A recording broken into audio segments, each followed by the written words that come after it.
Hi, there we are, live at lunch. How are you? Happy Friday. Last Friday in October, and it's lunchtime, so that means Fridays at lunch. I try to come in and do a little bit longer conversation about something that we've been talking about. So today, we're going to talk about the nervous system and stress and how that shows up in your body. But I'll give people a couple of minutes to hop on. And also, make sure my phone is off. Also, if you do come on, please say hello. Tell me where you're listening from. This is going to 6 places. So I may not see your comments right away. Don't think I'm ignoring you, but please say hello. And if you have any questions, I'll go back later and look. So if you watch the replay, okay? All right, great. So I like to be concise too in case people are watching during their lunch. It used to be lunch and learns. Hi, Junebug. Thank you, Alabama. Cool. Used to be people had lunch and learns at like corporate jobs and stuff, right? So I'm really mindful that it might be lunchtime for people. So what I wanted to talk about today, so my background is a functional health practitioner. I've been in health and wellness. My master's degree is in exercise physiology 100 years ago. And I became a functional health practitioner. And now I really focus in the area of stress because I felt in my own life and with the people that I worked with, stress was the most root foundational problem as to why they were struggling in their health. What I've also found is it's also the most root problem for why things in life aren't going well. So let's talk about why that is. So your nervous system, think of your nervous system as the master operator of your body, right? The nervous system is like the CEO. And there's 2 branches of your nervous system. One branch, let's call that Frank.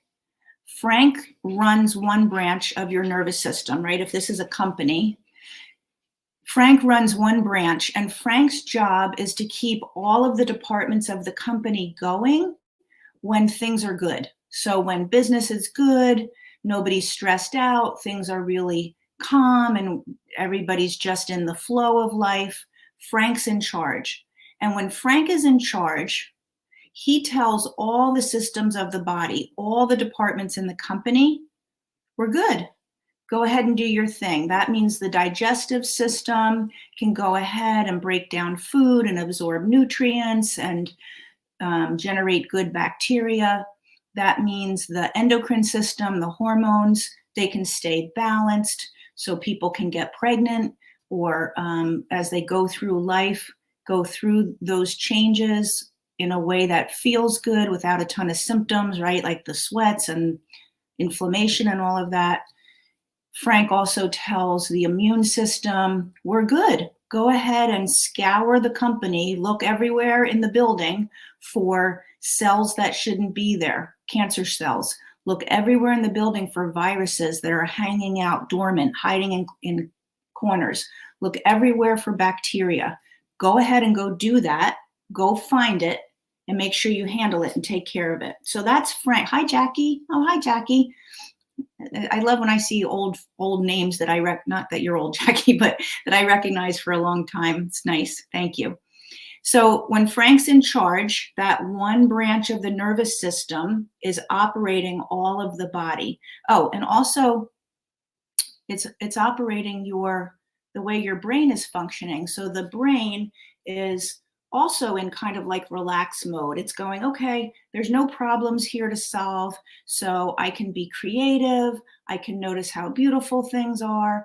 I can problem solve. If something comes up, I'm not, hyperly focused. So I can really, like, the left side and the right side can talk to each other.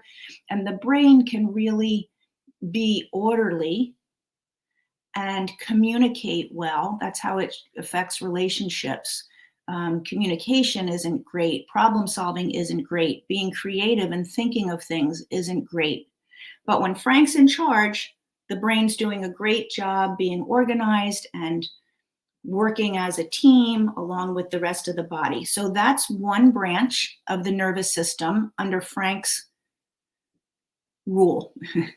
The other branch is under John. And John mostly, this is the way it's supposed to be.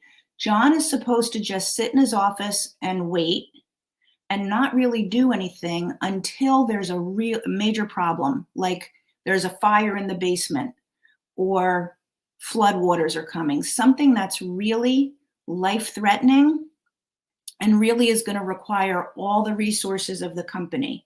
When something like that happens, then Frank says, everybody shut down. Shut down. We can't be spending our time looking in the corners for viruses. We can't be eating lunch right now. Shut down, because John needs all of our resources because there's a major flood wiping everything out, or the building's on fire. We're all going to burn unless we all go there and handle the fire. So John is just supposed to sit there and hang out, waiting for a catastrophe that then he will get all of the resources from Frank, will send them over, and he'll go handle that. And as soon as the fire is put out, John is supposed to say, okay, everybody, fire's out. I'm going back to my office. We're good. Frank, you take over again. Frank says, okay, got it. Puts everybody back to work. That's how your body is meant to work. The nervous system as the master operator in your body.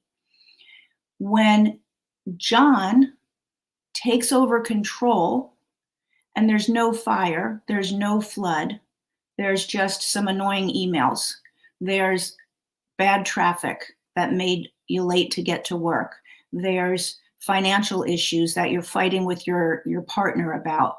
When it's those types of things, Frank is still supposed to handle it. But what happens is when people are stuck in seeing their life as stressful, when people are stuck in this is a catastrophe, everything's a catastrophe, everything is, then John, he stays captain of the ship, and all the other systems of the body stay shut down for the most part. I mean, obviously you're still alive, but they're not doing their work. They're not producing whatever the company produces, right? They're not creating food to be used for energy. The other departments, they're not getting rid of viruses. So now viruses go, oh, nobody's paying attention over here. We can take hold. Parasites, we can start to thrive in the gut. Nobody's paying attention over here. So that's what happens when you're stuck in a chronic, stressful state, which is why the immune system says, everything's wonky. I don't know what I'm supposed to do.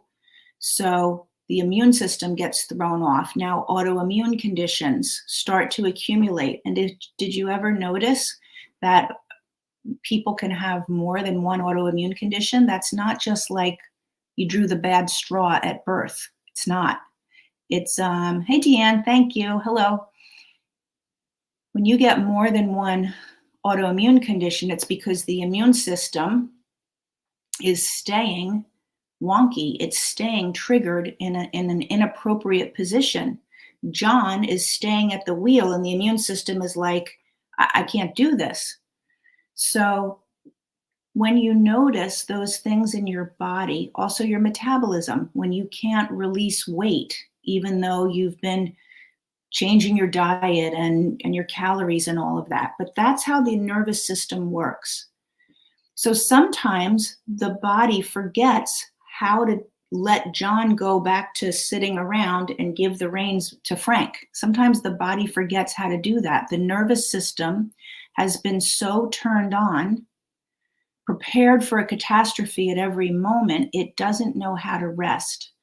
So when that happens, a couple of things will happen. First of all, the body stays in fight or flight, and you can feel that. You can't get to sleep at night because your thoughts keep going around. You don't digest your food well, and then you notice over time, maybe you got some food sensitivities, or maybe you're bloated all the time, or when you look at your blood work, your nutrient absorption isn't great.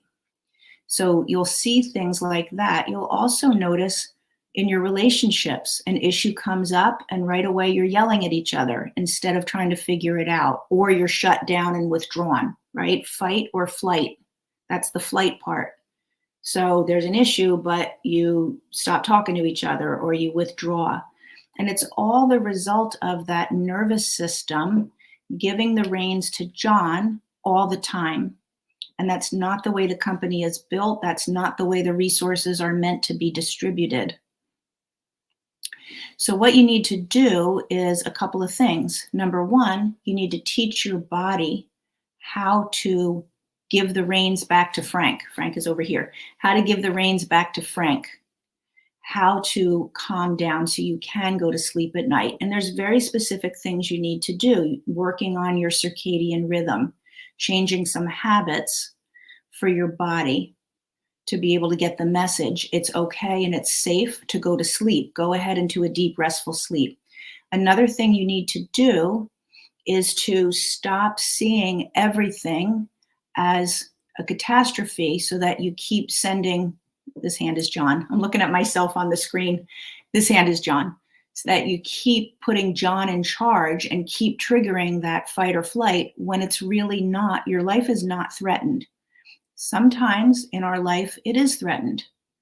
But most of the time, we're responding like it's life-threatening. And again, it's an abundance of emails. It's you overcommitted at the school. It's you've got kids who have a schedule that needs to be, you got to drive people around 10 places after school or whatever it is. But you're relating to it like this is a catastrophe. Even if you don't have the conscious thought in your head, like it's just kids' crazy schedules, but your body doesn't know the difference.